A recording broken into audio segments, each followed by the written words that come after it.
ल आजको टपिक छ इफेक्टिभ सेन्टेन्सेस। हिजो हामीले गरेको चाहिँ स्ट्रङ वर्ड्स, कम्युनिकेसनमा चाहिँ वर्ड्सहरु स्ट्रङ हुनु कतिको चाहिँ राम्रो हो, कसरी वर्डहरुलाई स्ट्रङ बनाउने, स्ट्रङ वर्ड भनेको के हो भन्ने कुरा we discuss yesterday. And today we are talking about effective sentences. अब यो सेन्टेन्सहरुको बारेमा we have studied in unit 1. Unit 1 मा चाहिँ हामी थुप्रै टाइप्स अफ सेन्टेन्सेस हामीले पढ्यौं, हो हैन?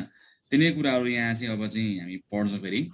अब इफेक्टिभ सेन्टेन्स भनेर कस्तो सेन्टेन्सले इफेक्टिभ भन्ने, सेन्टेन्सको त विभिन्न प्रकार हुन्छ, जस्तो simple sentence, compound sentence, complex sentence, on the basis of the number of the clauses. क्लजको नम्बरको आधारमा सेन्टेन्स कि त सिम्पल हुन्छ, कि त कम्पाउन्ड हुन्छ, कि त कम्प्लेक्स हुन्छ, कि त कम्पाउन्ड कम्प्लेक्स हुन्छ। अब एउटै प्याटर्नलाई हामीले फलो गर्दाखेरि पनि our writing becomes very poor. मात्र तिमीले एकदम सर्ट खालको सिम्पल सेन्टेन्स मात्रै बनायो भने our writing doesn't sound effective. एकदमै कम्प्लेक्स बनायो भने पनि फेरि त्यो पनि राम्रो सुनिँदैन, राम्रो देखिँदैन। त्यसकारणले there should be the proper blending of all types of sentences, चाहे सिम्पल होस्, कम्पाउन्ड कम्प्लेक्स, सबै खालको सेन्टेन्सहरुको फर्मेसन हुन जरुरी हुन्छ to make our sentences effective. Sentence effective भयो भने हाम्रो के हुन्छ, कम्युनिकेसन पनि इफेक्टिभ हुन्छ। हामीले भन्न खोजेको कुरा, हामीले गर्न खोजेको कुरा, लेख्न खोजेको कुरा टार्गेट अडियन्सले राम्रोसँग बुझ्छन्, राम्रोसँग उनीहरूले चाहिँ ग्र्याब गर्छन्। सो अब choose the best form of sentence out of 4 varieties used in English. यहाँ भनेको छ हामीले कुन चाहिँ सेन्टेन्स अब हामीले युज गर्दा बेस्ट हुन्छ, अथवा यो सबै हामीले प्रयोग गर्नु परिहाल्छ। अब कुन कन्टेक्स्टमा, कुन परिवेशमा कुन सेन्टेन्स हामीले प्रयोग गर्नुपर्छ, यु हेभ डिसाइड द्याट। त्यो चाहिँ एकदमै बानी हुँदै गएपछि, युज टु हुँदै गएपछि अटोमेटिक हुन्छ। चाहे त लेख्दा होस् अथवा बोल्दा होस्, द कम्युनिकेसन गर्ने हामीलाई बानी भइसके पछाडि कुन सेन्टेन्स प्रयोग गर्ने, कस्तो वर्ड प्रयोग गर्ने, that becomes use to, that becomes habit. सुरुमा चाहिँ हामीलाई के भन्ने होला, के वर्ड चुज गर्ने, के सेन्टेन्स भन्ने, के सेन्टेन्स लेख्ने भन्ने कन्फ्युजन हुनसक्छ। त्यसलाई बिस्तारै रेगुलर प्र्याक्टिस, कन्स्टेन्ट प्र्याक्टिस गर्यो भने द्याट बिकम्स ह्याबिट। त्यो ह्याबिचुअल भएपछि त कुनै गाह्रो हुँदैन। अब हामी बुकमा पनि सँगसँगै हेर्दै गरौँ। Once you have selected correct and strong words, arrange them in sentence. योभन्दा अगाडि हामीले चाहिँ वर्डहरु कसरी सिलेक्सन गर्ने, वर्डको थुप्रै सिनोनिम्स हुन्छ, त्यो सिनोनिम मध्ये बेस्ट सिनोनिम्स, अब बेस्ट कन्टेक्स्ट मा चाहिँ कुन चाहिँ सिनोनिम हुन्छ, कुन चाहिँ वर्ड हुन्छ थाहा पाउनु पर्यो। A sentence is a group of related words with a subject and a verb. The combination of words help us to make complete statement. यो कुरा हामीले बुझिसकेका छौँ। अब सिम्पल सेन्टेन्स भने यो बारेमा हामी पहिला धेरै बुझिसकेका छौँ। मैले सर्ट गरी मैले बताएँ है। सिम्पल सेन्टेन्स भनेको जस्ट सिंगल इन्डिपेन्डेन्ट क्लज, एउटा मात्रै इन्डिपेन्डेन्ट क्लज अथवा एउटा मात्रै मेन क्लज भएको सेन्टेन्स चाहिँ we call it as a simple sentence. Compound sentence refers to 2 or more independent clauses. दुईटा अथवा बढी इन्डिपेन्डेन्ट क्लज छ र त्यसलाई चाहिँ सबअर्डिनेटिङ क्लज जस्तै एन्ड, बट अथवा अरले सेपरेट गरेको छ, अथवा कमाले छुट्याएको छ भने, अथवा सेमिकोलनले छुट्याएको छ भने त्यसलाई हामी के भन्छौँ, कम्पाउन्ड सेन्टेन्स भन्छ है। 2 or more independent clauses. It has several independent clauses भने बुकमा लेखेको छ, connected by comma such as and, but, for, nor, it, or, होइन। Rajendra chaired the meeting, comma, and he did a good job in facilitating the discussion. Example दिएको छ नि है, Rajendra chaired the meeting, comma छ, अनि एन्डले जोडेको छ, he did a good job in facilitating the discussion. यहाँ दुईवटा इन्डिपेन्डेन्ट क्लज, एउटा राजेन्द्र चेयर द मिटिङ, एउटा इन्डिपेन्डेन्ट क्लज भयो।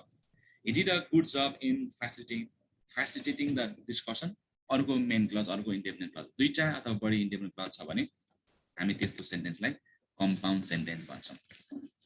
अब कम्प्लेक्स सेन्टेन्स भनेको it has one independent clause, एउटा independent clause and at least one dependent clause। भने एउटा इन्डिपेन्डेन्ट अर्को डिपेन्डेन्ट क्लज भएको सेन्टेन्सलाई हामी कम्प्लेक्स सेन्टेन्स भन्छौँ। अब यसमा जस्तो इक्जाम्पलको लागि, while everyone is persuasive in our office, Sangeeta in particular is a genius. यहाँ while ले जोडेको छ, while everyone is persuasive in our office, यो पार्ट while सँग आएको पार्ट चाहिँ डिपेन्डेन्ट क्लज भयो। Sangeeta in particular is genius चाहिँ के भयो, यो चाहिँ इन्डिपेन्डेन्ट क्लज भयो। डिपेन्डेन्ट क्लज र इन्डिपेन्डेन्ट क्लज जोडिएर बन्यो भने त्यो के हुन्छ, कम्प्लेक्स सेन्टेन्स हुन्छ। र कम्पाउन्ड कम्प्लेक्स सेन्टेन्स भनेको 2 independent clauses and at least one subordinating subordinate भनेको चाहिँ त्यही डिपेन्डेन्ट क्लज दुईटा इन्डिपेन्डेन्ट क्लज र एउटा डिपेन्डेन्ट क्लज भयो भने त्यो कम्पाउन्ड कम्प्लेक्स भयो भने कम्पाउन्ड र कम्प्लेक्स दुवै मिक्स भएपछि त्यो कम्पाउन्ड कम्प्लेक्स भयो It has several independent clauses, at least one dependent clause. Example, the CEO was sitting by his desk. Your independent clause भयो and his secretary was smiling at him. यो पनि independent clause भयो. When I entered his office के भयो dependent clause भयो. दुईवटा independent clause. Last को when I entered his office के भयो dependent clause. सुरुको दुईटा independent clause, last को चाहिँ dependent clause.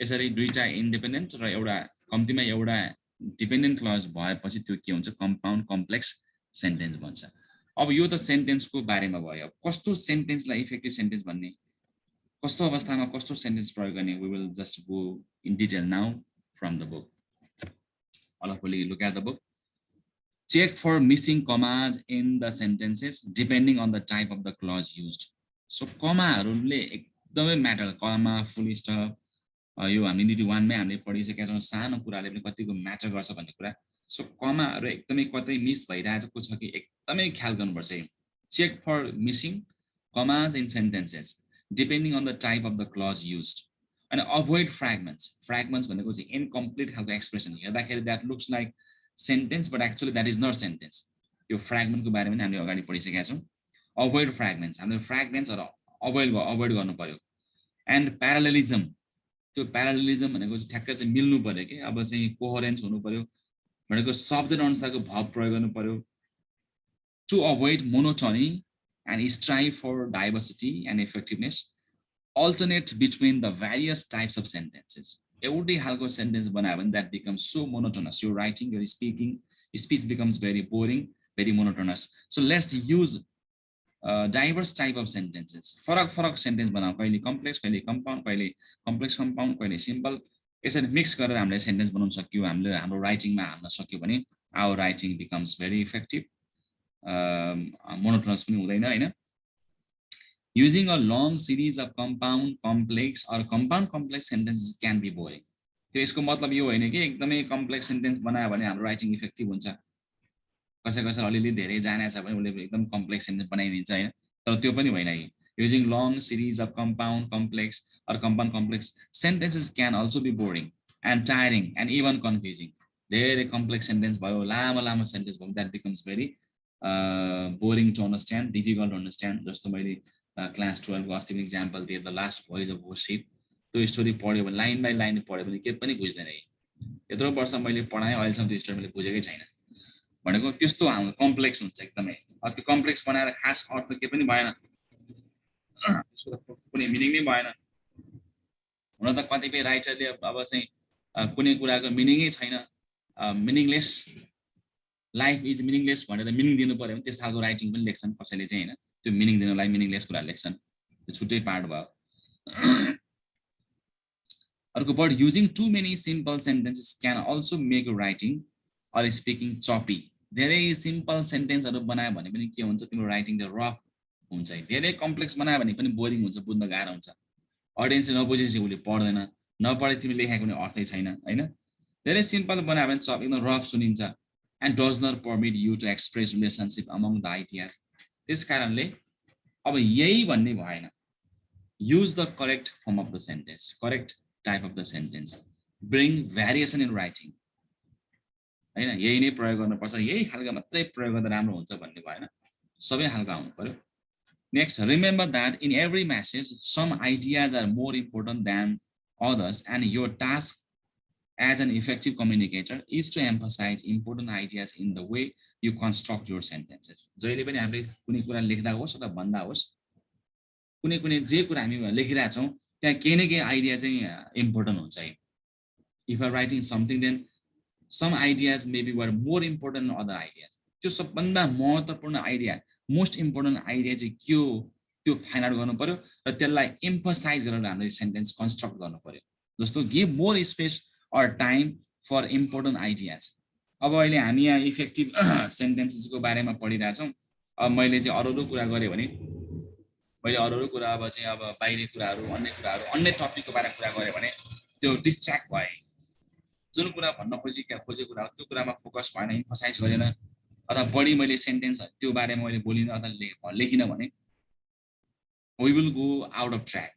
त्यस कारणले मोस्ट इम्पोर्टेन्ट कुरा के हो, as an effective communicator, you have to stress on that, focus on that, emphasize on that. Okay? So give more space or time for important ideas. Use extra words to describe it. Use some extra words. Okay, extra word or expression or प्रयोग गर्नु पर्यो. Example, a multinational company is expanding business in Nepal. मानव यो एउटा चाहिँ main idea, multinational company चाहिँ नेपालमा यसले बिजनेस एक्सपान्ड गर्दैछ. To emphasize the importance of the multinational company, you can provide some additional description of it. मानव यो कुरालाई तिमीले फोकस गर्नु पर्यो, एम्फसाइज गर्नु पर्यो भने के कुरा चाहिँ बताऊ. A multinational company with a global presence and having considerable experience in consumer behaviors is expanding its business in Nepal. The multinational company is expanding business in Nepal. अलिकति elaborate गरेर भन्नु पर्दाखेरि a multinational company with a global presence and having considerable experience in consumer behaviors is expanding its business in Nepal भन्दाखेरि अलि बढी जोड दिएको जस्तो, फोकस दिएको जस्तो सुन्यो नि. So alternatively, more emphasis can be added by adding a separate sentence. A multinational company is expanding business in Nepal भनेर जुन सुरुमा लेखेको छ त्यसैमा अर्को सेन्टेन्स तिमीले थपेर पनि you can give emphasis on that. It has a global presence and considerable experience in consumer behaviors. त्यही सेन्टेन्सलाई अलिकति इलाबोरेट गर्न सक्ने भयो अथवा अर्को सेन्टेन्स थपेर पनि मेन आइडियालाई अलिकति एम्फसाइज गर्न सक्ने भयो. भने जुन कुरा इम्पोर्टेन्ट छ, जुन कुरा ऑडियन्सले बुझ्नै पर्ने छ, थाहा पाउनै पर्ने छ, त्यो कुरालाई हामीले विशेष एम्फसाइज दिनको लागि चाहिँ हामीले लेखेको कुरा अलिकति इलाबोरेट गर्ने अथवा अर्को एक्स्ट्रा सेन्टेन्स चाहिँ एड गर्ने काम गर्नु पर्दो रहेछ. Next, using an idea as a subject can also increase the effectiveness of a sentence.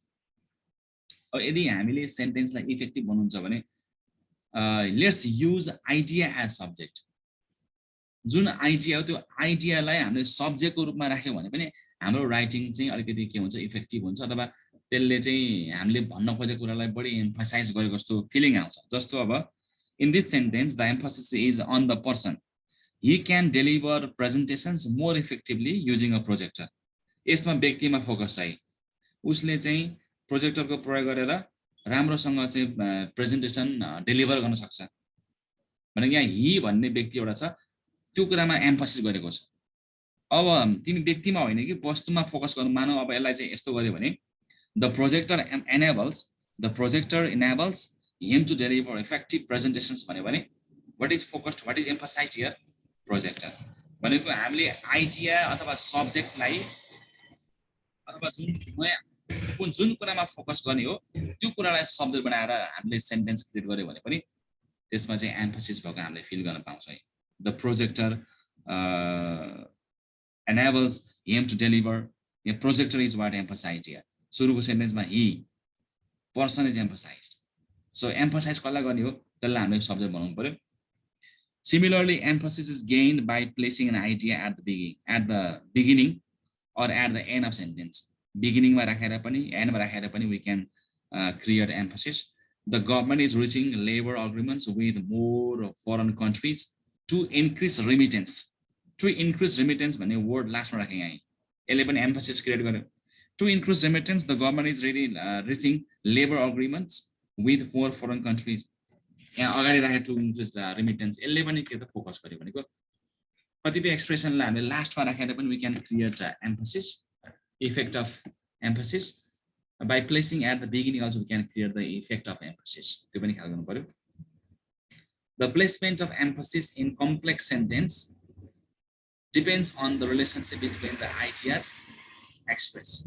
To emphasize the idea expressed in the dependent clause, it is most effective to put that clause at the end of the sentence. To emphasize the idea expressed in the dependent clause, if the dependent clause ma chai hamle idea rakhecha to emphasize the idea expressed in the dependent clause, it is most effective to put that clause at the end of the sentence.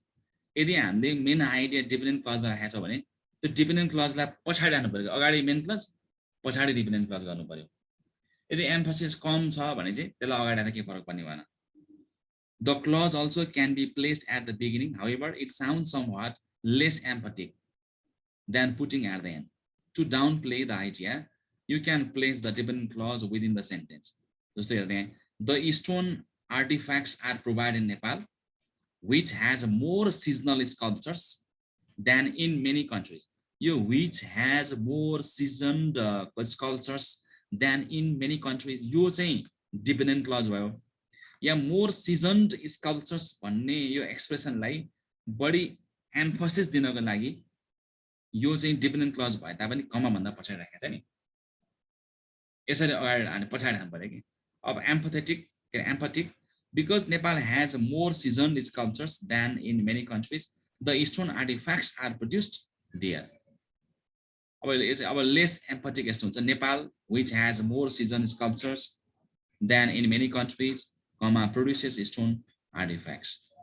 अगाडि हामीले चाहिँ dependent clause राख्यो भने अलिकति कम त्यसले चाहिँ effect दिने रहेछ भनेर बुझ्नु पर्यो। त्यही हो अब सेन्टेन्सलाई कसरी इफेक्टिभ बनाउने भन्ने कुरा हामीले चाहिँ theoretically पढ्यो। अब सेन्टेन्स नबनाइकन प्र्याक्टिस नगरिकन विदाउट गोइङ टु द फिल्डमै नउत्रिकन हामीले पढेको कुरा के हो हामी बुझ्न सक्दैनौँ। के छ एनी क्वेशन्स?